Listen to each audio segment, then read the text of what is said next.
여러분 안녕하십니까? NBS 뉴스 24입니다. 제9호 태풍 마이삭이 제주와 남해안을 강타했습니다. 농작물과 시설물이 태풍의 직격탄을 맞아 농촌 주민들은 망연자실한 상태입니다. 네, 태풍 마이삭이 오늘까지 한반도에 영향을 미칠 것으로 보이는 가운데 제10호 태풍 하이선이 북상 중이라 당분간 각별한 주의가 요구됩니다. 김인경 기자가 보도합니다. 제9호 태풍 마이삭이 제주와 경남 남해안 등 한반도를 핥히었습니다. 마이삭은 중심 기압 945헥토파스칼, 최대 풍속 시속 162km로 한반도를 강타했습니다. 시속 162km는 사람이나 커다란 돌이 날아갈 수 있을 정도의 위력입니다. 마이삭은 오늘 오전 중에 동해 중부상으로 빠져나가지만 기상청은 오후까지도 전국이 태풍의 영향권에 들어 주의가 필요하다고 설명했습니다. 이른 오후까지 태풍 영향에서 있은 다음에 점차 벗어날 것으로 예상이 됩니다. 서쪽 지방에 이제 건조 공기가 들어오기 시작을 하면 거기서 불안정 때문에 이제 서울 수도권 등 서쪽 지방을 중심으로 좀 강한 비구름대가 발생을 하고 바람도 좀 강하게 불 걸로 예상을 했어서 이에 따라 중앙재난안전대책본부는 태풍 위기경보를 최고 단계인 심각으로 격상하고 중대본 비상대응 수위도 가장 높은 3단계를 발령했습니다. 중대본은 이번 태풍이 강한 비바람을 동반한 데다 연중 바닷물 수위가 가장 높은 백중사리 기간 만조 시간에 상륙함에 따라 피해가 큰 것으로 보인다며 정확한 피해 규모를 집계 중이라고 밝혔습니다. 마이삭이 휩쓸고 간 제주에서는 감귤 하우스가 파손되고 양배추, 콜라비 등 밭작물이 일부 침수 피해를 입었습니다. 노지든 하우스든 바람에 피해 걱정됩니다. 지금 시설들 나무가 쓰러지고 감귤 같은 건 나무가 가지가 꺾어지든지 나무가 쓰러지든지 그렇게 하면은 피해가 크죠 아무래도.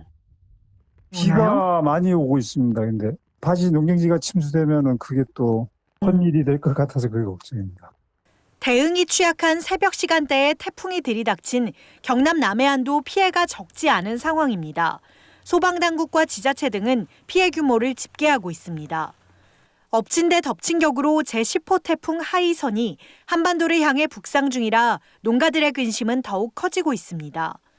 기상청은 태풍 하이선이 오는 6일에서 7일쯤 부산 동남쪽 부근 해상에 상륙할 것으로 보인다며 다음 주 초까지 긴장의 끈을 놓지 않고 태풍에 대비해야 한다고 당부했습니다. 농가들은 지난해 잇따라 발생한 세 차례의 가을 태풍 피해를 떠올리며 악몽 같은 일이 반복되지 않기만을 바랄 뿐이라고 말했습니다. 이게 워낙 재해라 가지고 크게 오면 과연 이게 버텨낼지가 걱정이네요. 태풍 올 때마다 그러니까요. 올봄 저온 피해와 여름 집중호우에 이어 잇따른 태풍까지 유난히 가혹한 올해의 기상 조건에 농민들은 한숨만 내쉬고 있습니다. NBS 뉴스 김인경입니다. 큰 태풍이 연이어 두 차례나 한반도를 지나가면서 농작물 피해가 확산될 것으로 우려됩니다. 이제 열매가 거의 다 익어 수확철을 앞두고 있다는 점에서 농작물 피해를 줄이기 위한 조치가 최대 과제로 떠올랐는데요.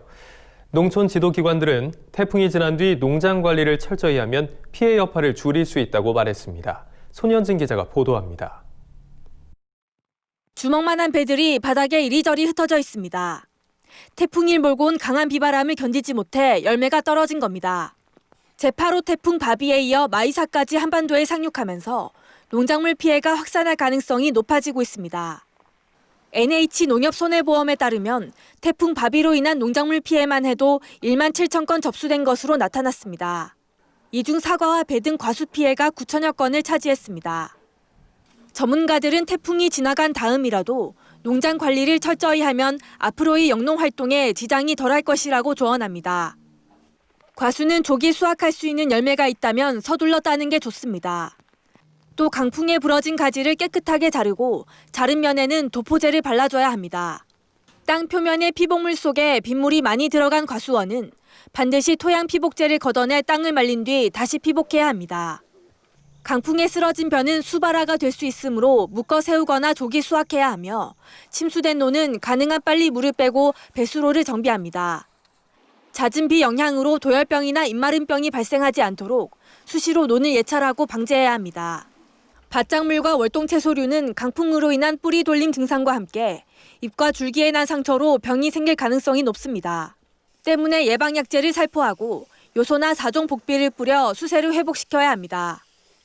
지금 수확기에 있는 참깨라든가 콩 같은 게 꼬투리 형성기거든요. 그래서 물이 잠기면은 물바림병이라든가 그런 것들이 많이 생겨가지고 바닷바람 피해가 있는 곳은 바람이 약해지는 즉시 시바르당 2,000에서 3,000리터의 물을 뿌려서 잎에 묻은 염분을 제거해야 합니다.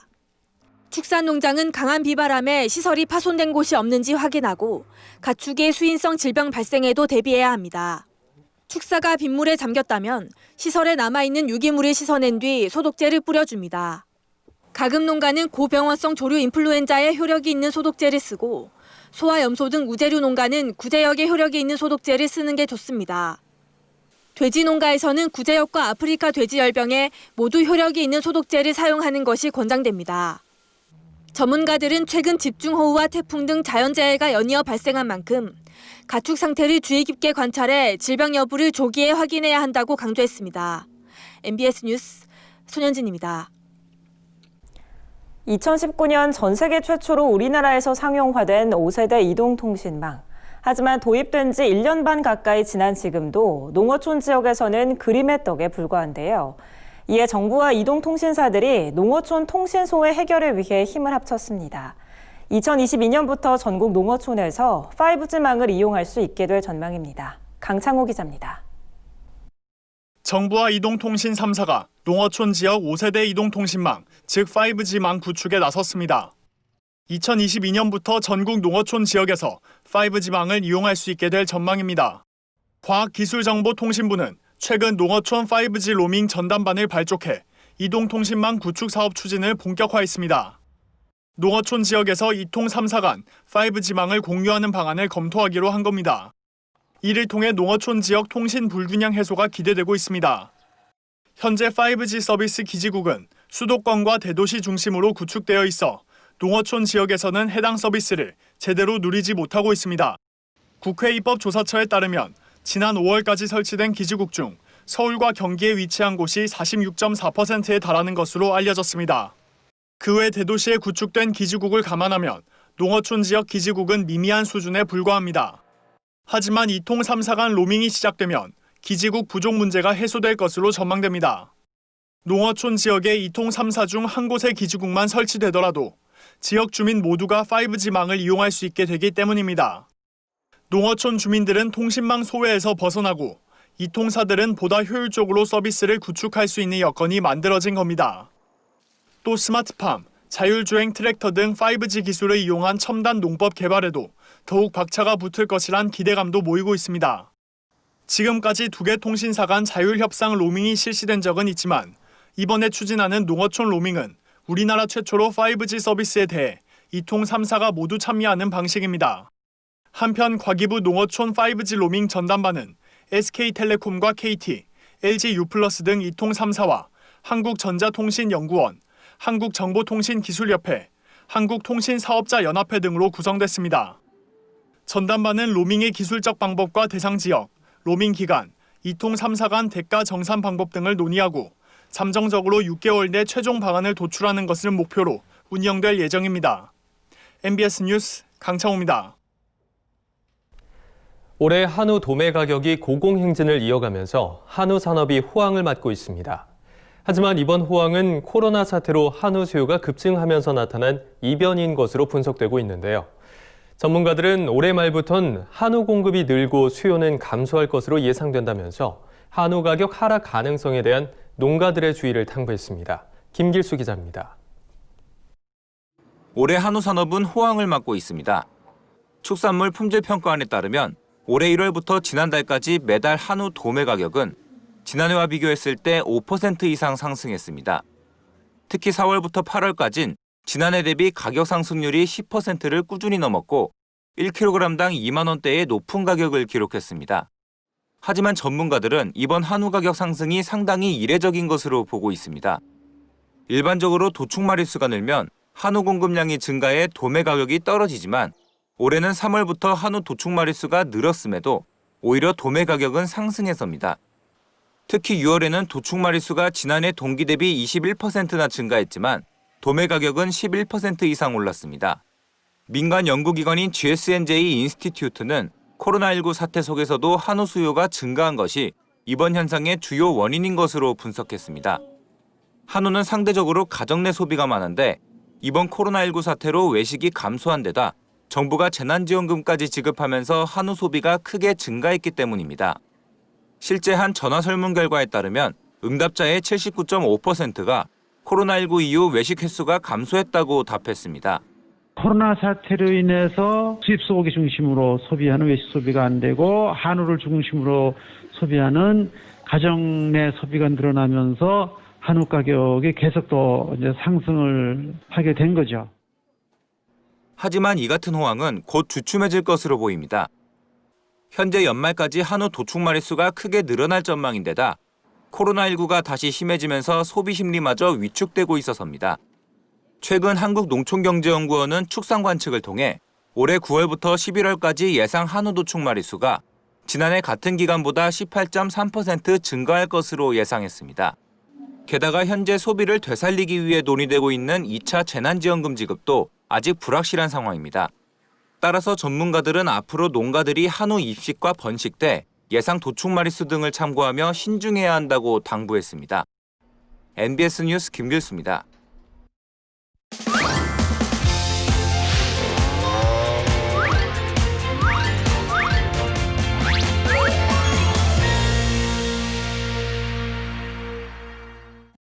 영농길라잡이 농업관측 시간입니다. 오늘은 엽근채소와 양념채소의 9월 가격 전망을 전해드립니다. 먼저 엽근채소인데요. 배추와 무, 당근, 양배추 모두 출하량 감소로 인해 평년보다 가격이 상승할 것으로 전망됩니다. 하지만 9월 하순에는 추석 대비 출하 면적의 증가로 무와 배추의 출하량은 평년과 비슷할 것으로 보입니다. 그럼 올가을 엽근채소의 재배 의향 면적은 어떻게 될까요? 가을 배추와 가을 무, 가을 양배추의 재배 면적은 평년보다는 증가할 전망인데요. 하지만 가을 당근의 경우 집중호우에 따른 폐장 면적의 증가로 평년보다는 감소할 전망입니다. 다음은 양념채소의 9월 전망 보겠습니다. 먼저 건고추 가격은 올해 생산량이 평년 대비 줄어들면서 평년보다 높지만 전월과는 비슷할 전망이고요. 깐마늘은 생산량 감소로 전년 대비 상승하고 양파도 공급량 감소로 전년 대비 상승할 전망입니다. 대파는 상품성 저하로 품위 간 가격 격차가 확대되면서 가격이 전년보다는 올라갈 것으로 보입니다.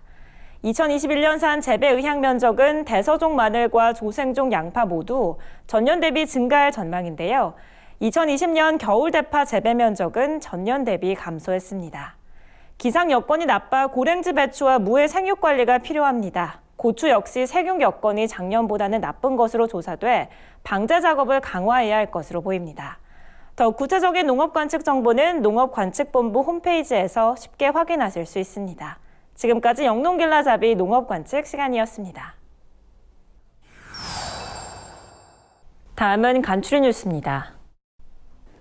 산림청은 내년도 예산안으로 2조 4,303억 원을 편성해 국회에 제출했다고 최근 밝혔습니다. 산림청에 따르면 이번 예산안은 사방댐 시설 및 산림사업 종합자금 융자금 확대, 임업경영체 등록 시스템 구축 등 국민안전 및 임업인의 소득 증대를 위한 예산을 대폭 확대했습니다. 이에 산림청 관계자는 정부안으로 편성된 예산안이 국회 심의를 거쳐 최종 확정될 수 있도록 최선을 다하겠다고 밝혔습니다. 충청남도가 최근 강원 춘천 야생 멧돼지에서 ASF 바이러스가 검출됨에 따라 강원 춘천과 인접한 경기 가평군 2개 시군을 돼지 반출입 금지 지역으로 추가 지정하는 등 도내 유입 차단에 총력을 기울이고 있습니다. 도는 돼지 생축과 분뇨 정액에 대한 반출입 금지 지역을 당초 13개 시군에서 15개 시군으로 확대했으며 현장 차단 방역을 위해 거점 소독시설 운영비 16억 원과 소독약품 구입비 2억 원을 시군에 긴급 지원할 방침입니다. 또한 도내 모든 양돈 농가를 대상으로 매주 1회 방역 실태 점검도 실시할 예정입니다. 경상남도의 남해 먹거리 통합지원센터가 최근 군내 12개 초중고등학교 학생을 대상으로 학교 급식 공급을 시작하며 본격 시범 운영에 들어갔습니다. 먹거리 센터는 남해군 지경으로 운영되며 농산물은 지역 내 중소농 생산자 조직에서 확보하고 공산품 등 일부 부족분에 대해서는 인근 시군을 통해 수급할 예정입니다. 도 관계자는 남해군 먹거리 통합지원센터를 시작으로 오는 2022년까지 도내 거점별 10개 소외센터를 건립할 계획이라며 농산물 계약 재배를 통해 농가 소득 증대에도 기여할 것으로 기대한다고 밝혔습니다. 경기 양주시는 은연면 용암리 일원의 64,087제곱미터 규모의 서울우유 일반산업단지 조성 사업이 마무리됐다고 최근 밝혔습니다. 서울우유 일반산업단지는 연면적 64,087제곱미터로 생산 수유동 등의 시설을 갖춰 하루 1,690톤의 원유를 처리해 70여 개 품목의 생산이 가능합니다. 양주시 관계자는 순차적으로 설비를 갖춰 생산 라인을 늘릴 계획이라며 서울우유 통합 신공장 준공으로 800여 명의 직간접 신규 고용 창출 효과와 함께 지역 경제 활성화에도 큰 도움이 될 것으로 기대된다고 밝혔습니다. 농업에 관한 어려운 용어나 개념을 알기 쉽게 풀어드리는 풀어쓴 농업백과 시간입니다. 농업도 첨단 기술이 접목돼 점차 스마트화되어가면서 스마트팜은 이제 농업 용어가 됐는데요. 정부도 전문적인 스마트팜 조성을 위해 발벗고 나섰습니다. 오늘 풀어쓴 농업백과에서는 청년농을 육성하고 기술 혁신을 추구하기 위해 정부가 추진하고 있는 스마트팜 혁신밸리 조성 사업에 대해서 알아봅니다. 스마트팜, 직역하면 똑똑한 농장이죠. 농사기술의 사물인터넷과 빅데이터 등을 활용해 시공간의 제약 없이 최적의 생육 환경을 자동 제어하는 지능화된 농장을 뜻합니다. 노동력 절감과 생산성 향상뿐 아니라 안정적인 생산과 수요 기반 생산을 통해 수출 증대 효과까지 누릴 수 있어 우리 농촌의 문제점으로 지적돼 온 고령화로 인한 노동력 부족, 생산성 저하에 따른 농가 소득 저하 문제를 해결할 수 있는 방안으로 주목받고 있습니다. 그렇다면 스마트팜 혁신밸리란 뭘까요? 교육과 생산, 유통, 연구개발을 아우르는 스마트팜 생태계를 구축한다는 뜻입니다.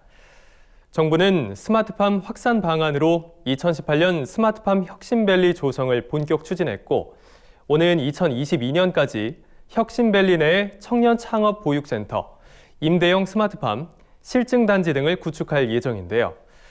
먼저 청년 창업 보육센터는 다양한 이론 교육과 실습 교육을 통해 영농 지식 및 경험이 없는 청년도 스마트팜 취업, 창업이 가능하게 하는 보육 과정으로 매년 청년 농업인 52명을 선발할 예정입니다. 인문교육과 교육형 실습, 경영형 실습 구성으로 청년 창업보육센터 총 20개월 동안 교육을 실시하죠. 임대형 스마트팜은 농가에서 실제 설비를 마련하는데 적게는 15억에서 많게는 30억이 넘는 비용이 든다는 점을 수용해서 초기 비용에 따르는 위험을 줄여주고자 마련한 방안입니다. 그리고 경영형 실습 과정을 포함한 청년 보육과정 수료자 중에서 선발된 청년들이 혁신밸리 내에서 적정 임대료만 지불하고 스마트팜 창업을 할 수 있도록 지원하는 것으로 주변 청년 또는 농가와 소통할 수 있는 공간을 제공합니다. 다음으로 실증구역은 스마트팜 기자재 개발 기업이 상품화에 앞서 제품을 테스트할 수 있는 공간으로 국내 스마트팜 기술의 표준화 및 국산화를 위한 전초기지 역할을 수행하게 되는데요. 최신 스마트팜 온실, 기자재 기술을 농업인과 일반인 등에게 소개 및 홍보하는 전시 체험장이 조성되며 스마트팜 혁신밸리 운영 관리를 위한 혁신밸리 지원센터를 별도로 조성해 한국형 스마트팜 기술 개발 및 보급을 위한 지원센터로 육성할 예정입니다. 이를 위해 경북 상주시와 전북 김제시, 경남 밀양시, 전남 고흥군 등 4곳이 혁신밸리로 선정돼 조성 중에 있는데요. 스마트팜 혁신밸리 조성은 4차 산업혁명의 핵심 기술을 적용한 한국형 스마트팜 개발을 통해 기존 농업의 한계를 뛰어넘어 새로운 생산혁명을 가능하게 하고 젊은 층을 농업농촌으로 끌어들임으로써 청년 일자리 창출과 함께 고령화가 심화된 농촌 문제 해결에도 도움을 줄 수 있을 것으로 기대되고 있습니다. 반면 일부 원예 작물에 집중돼 농산물 공급 과잉을 초래할 것이라는 우려와 함께 스마트팜 조성 과정에서 대기업의 참여가 논란이 되고 있는 만큼 그로 인한 기존 농민들과의 갈등은 풀어야 할 과제로 남아 있습니다. 지금까지 풀어쓴 농업백과였습니다. 저희가 준비한 소식은 여기까지입니다. NBS 뉴스 24 마칩니다. 함께해 주신 여러분 고맙습니다.